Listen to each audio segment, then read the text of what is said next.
Epilepsy warning for flashing lights and colors. Hey everyone, it's Peter from Theme Park Crazy, back again with another unscripted video. Now for those of you who have missed my recent community post, I'm currently working on a video about the 10 most disturbing dark rides. Some of these dark rides I've discussed before, but most of them I haven't. And one of these dark rides that I haven't discussed before is called The Mine of Lost Souls at Canobie Lake Park in New Hampshire. By the way, I will link the finalists in the description. I have narrowed this poll down to 10, and those finalists will be in the description if you want to either change your vote or vote if you haven't voted before. I'll link the poll in the description. But for this particular ride, The Mine of Lost Souls, I started writing a segment about it for the video, and it just went on and on and on because I had so much to say about this ride. And to be honest, this ride is probably the most bizarre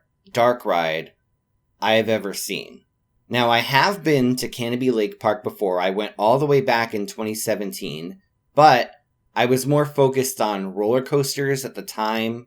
My channel mainly focused on roller coasters, so I didn't bother riding it, and I really should have. But right now, I want to discuss this ride and walk you through it, because honestly, I'm not sure what the designers were thinking when they made it, and I don't mean that in a bad way. This is a solid looking dark ride, but I don't think I was prepared for how just insane this thing is. Now, whether or not it's the most disturbing dark ride of the 10 in the poll, I mean, that's up to you. I don't want you to think that just because I'm giving this ride its own video, it's the most disturbing of the bunch, but it's definitely, I think, the strangest. So first of all, there's the backstory behind it, which they do have a sign giving you the story. Now, according to the backstory, these two brothers, and I'm assuming they're brothers because they have the same last name, Billy and Bobby Hollander. So these two brothers go into a cavern in New Hampshire, they find gold, and this starts an all-new mining company called the Policy Mining Company. So a few years later, the two boys go missing in the cavern, and a legend starts about how if you go deep into the cavern, you'll come across the Grim Reaper who will take your soul. Now, I'm not sure why the Grim Reaper is hanging around in a cavern. I mean, if I was the Grim Reaper, I would be hanging around in Florida. I mean, tons of older tourists and retirees there, sunshine beaches, theme parks. I mean, if I was the Grim Reaper, I would be living in Florida. But I guess this Grim Reaper doesn't really care about that. He just wants to live in a cold, dark cavern. Anyway, so that's the story. You're gonna go toe-to-toe with the Grim Reaper and escape his clutches, and it seems simple, but this ride, it's much crazier than that. So starting off, you get in this minecart, which holds 4 people, and you start off the ride, and immediately you're met with this animatronic miner who's basically welcoming you to the mine. I can't talk. And he's telling his coworker, who is about to blast a hole in the mine, to not blast that hole, not to blow anything up yet, because there's friends and all here. And so the coworker is like, what did you say? And the miner's like, there's friends and all here. And the coworker is like, oh, all clear. That's funny, I'll admit. So they blow the hole in the mine, and a boulder almost comes down and crushes the minecart. And there's this cool little detail on this boulder. If you look closely, you could see 2 glow-in-the-dark handprints on this boulder. I don't know if this was accidental, like one of the designers accidentally got glow-in-the-dark paint on his hands and touched the boulder, but there's also a chance that this represents somebody was previously crushed by this boulder and tried to stop it with their hands. So if that's the case, this is a cool little feature.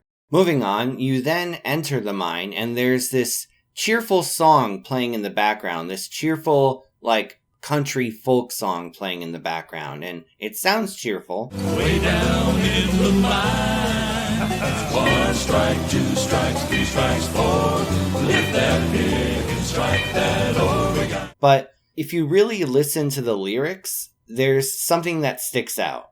There's a lyric that says, Say that has the waterfall, the devil waits for you to call, a demon's lurking after all. Now, a lot of people may not be listening to the song at this point, but this is some pretty clever foreshadowing. So, aside from the song, once you enter the mine, you'll see a few animatronic miners. The first of which is operating, I'm not sure what this is, I think it's some kind of coal-powered furnace with a whistle on top. I'm not sure what the purpose of this is. I don't really know anything about mining, if you want to comment down below.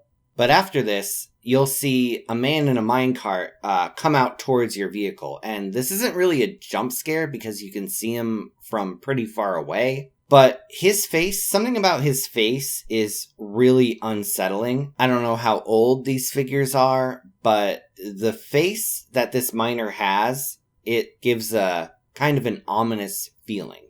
So then, on your right, you'll see another miner playing chess with a skeleton. Now, this miner is apparently named Jasper, and he refers to the skeleton as Jake. So, I'm gonna guess that this is like some dark humor, as in Jake waited so long for Jasper to make his move that Jake literally starved to death and died and turned into a skeleton. So at this point, the ride seems to be using dark humor to kind of transition you into the more spooky segments. And this is followed by a demented-looking smiling miner holding a stick of dynamite who apparently blows himself up. Now, I don't know if he accidentally blew himself up or if the Grim Reaper or the devil possessed him to blow himself up, but either way, some more dark humor. And not coincidentally enough, right after this, you'll come across the waterfall that the song referred to. And the waterfall opens up, you go through it. So after going through the waterfall, you'll see a jump scare of flashing eyes on a skull on the wall. Basically the Grim Reaper telling you, you're in my territory now. After this, you'll go through some rocks, and a miner will be there telling you, don't go any further, don't go here. And then there's this really cool Pepper's Ghost effect, and with this, the miner apparently turns into the Grim Reaper. Now, it's unknown if the Grim Reaper was disguising himself as this miner, or if the Grim Reaper stole the miner's soul right then and there. But the Grim Reaper says, it's too late to back out, you're mine now. So then you come across this bloody looking door and you enter a mausoleum. And you can tell because of the slots on the wall. And you can also see a miner lowering in a fresh casket. But you can see one of the drawers on the wall, you could see two skeleton arms reaching up to grab the casket. Now, I don't know if the skeleton is trying to help lower the casket into the mausoleum. In that case, he's a pretty helpful skeleton. But after this, you get sort of like a plot twist where you actually see the tomb of the aforementioned Hollander brothers. And their ghosts appear in the tomb and basically evilly laugh and say, we have new friends to play with. Now at this point, my question is, why are they suddenly evil? Are they working with the Grim Reaper to capture souls? Or is this an illusion from the Grim Reaper? And also, there's a skeleton chained to the wall. So this is apparently a dungeon. So why was somebody being held in that dungeon? Who was chained to the wall? And why were they chained to the wall? This is pretty much up to interpretation. But here's where things get crazy. Here's where things get weird. All of a sudden, without any warning or indication, you're inside of a tomb in ancient Egypt.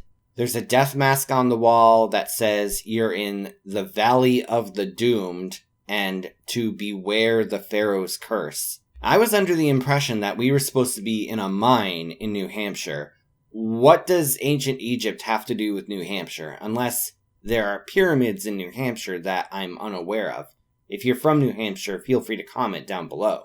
And you turn around and suddenly there's a mummy and there's two cobras and the mummy is evilly laughing at you, bursting out of his sarcophagus. And after this, you go back to the mine. There's no mention of why you're in ancient Egypt. It just comes and goes. Suddenly you're in Egypt and suddenly you're not. So once you're back in the mine, you find the lost souls that the title of the ride mentioned. Now these souls are all over the walls, and honestly, this is a very creepy visual. Now, these don't look like human faces. They look like mummified emojis with eyeballs, some without. Honestly, you might get hungry looking at these because they kind of look like the McCain smiley face fries that you get at the grocery store. But obviously they're not smiling, they're shocked and frightened because they're lost souls. So there's a bunch of lost souls behind bars, and then the Grim Reaper pops up and jump scares you. Then you turn around, and there's even more souls on the wall, and for some reason, there is a swordsman who kind of looks like a pirate. Now, this swordsman is headless, and he is apparently holding his own head, and his head is alive, and it's laughing. Also, there's 2 other heads next to him, so apparently he chopped their heads off, and then he chopped his own head off. Now, my only question is, why did he chop his own head off? Now, I'm assuming that the Grim Reaper made him do this, just like the Grim Reaper made that miner at the beginning blow himself up. But overall, this is just another crazy moment that really doesn't really have anything to do with the ride. Why is there a swordsman in a mine? Why is there a pirate in this mine? And before anyone can answer that, the Grim Reaper apparently decides to blow up the mine. There's a bunch of explosives, he lights them, there's an explosion, the roof caves in. And apparently you survive all this because then the ride just ends. Overall, this ride is just a strange but very interesting experience. The best way I can describe it is that it's like a bad dream, where you go from one place to another where things start to really not make sense, but there's still an overall theme of danger with disturbing visuals. And the fact that it takes place underground gives it kind of a claustrophobic feeling that works to its advantage, because it adds to the danger. But yeah, this is the kind of bad dream that you would get from A, eating chocolate before bed, or B, your AC not really working that well and you having to sleep in the heat. Now, I know that this ride was made by the famous Sally Dark Rides, who have made some of the top dark rides in the industry. I mean, aside from Disney and Universal, Sally is pretty much the top of the dark rides food chain. And by the end of this dark ride, you're pretty much left with more questions than answers. If it was meant to be like a bad dream, then definitely mission accomplished. But if not, then I'm really wondering where the whole ancient Egypt scenario came from. I'm wondering who thought of the swordsman in the mine. And who thought up the plot? Like, was there behind-the-scenes storyboard session of what they wanted to do with this ride? Or did they just kind of have fun with it and do whatever?